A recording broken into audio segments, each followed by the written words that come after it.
आज हम सब इस वीडियो में गुणनखंड और अभाज्य गुणनखंड के बीच अंतर को समझेंगे। तो आइए देखते हैं गुणनखंड और अभाज्य गुणनखंड किसे कहते हैं। सबसे पहले हम सब यह जानेंगे कि गुणनखंड किसे कहते हैं। जैसा कि गणित में हम सब जो है कि इसको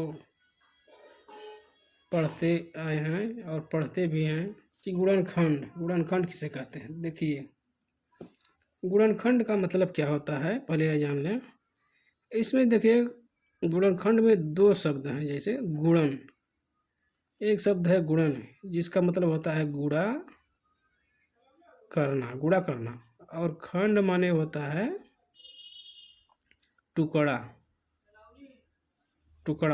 अब इस प्रकार से यह अर्थ निकलता है, किसी संख्या का गुणनखंड से मतलब यह होता है कि उस संख्या को प्राप्त करने के लिए किन किन संख्याओं का गुणा करें। यानी जो टुकड़े होंगे वो कई संख्याएं होंगी।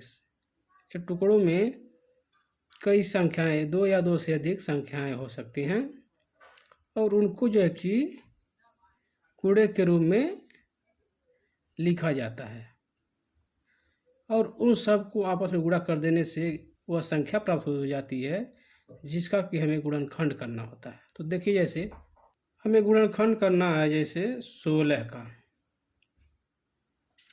का गुणनखंड करना है।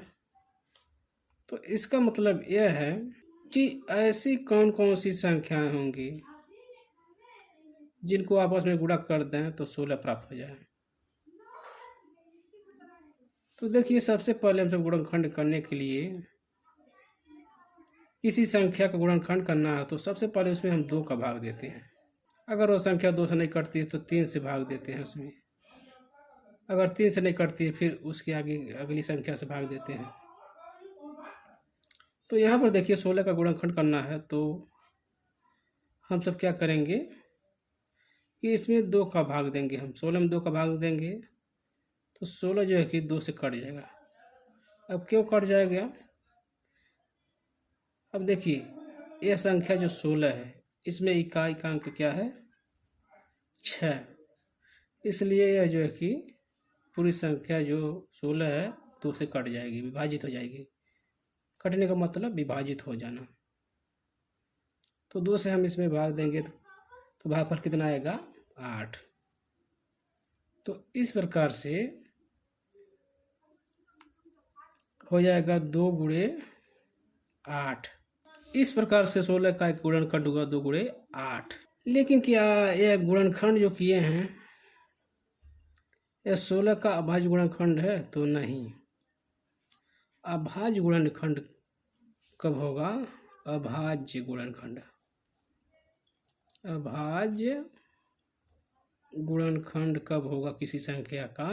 कि जब उसके गुणनखंड में ऐसी कोई संख्या न सम्मिलित हो जिसका गुणनखंड हो सकता है। अब यहाँ पर देखिए, 16 का जो एक गुणनखंड है 2 गुणे 8।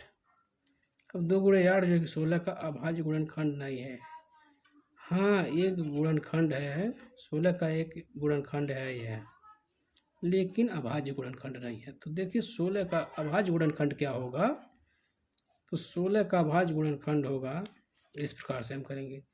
अब देखिए, एक बार हम जो गुणनखंड एक करेंगे तो 2 गुणे 8 होगा, लेकिन अभी देख रहे हैं यहाँ पर 8 जो है कि ऐसी संख्या है जो प्राइम नंबर नहीं है। यह भी अभी किसी संख्या से विभाजित हो जाएगी। तो इसको भी हम जो कि गुणे के टुकड़े में तोड़ देते हैं।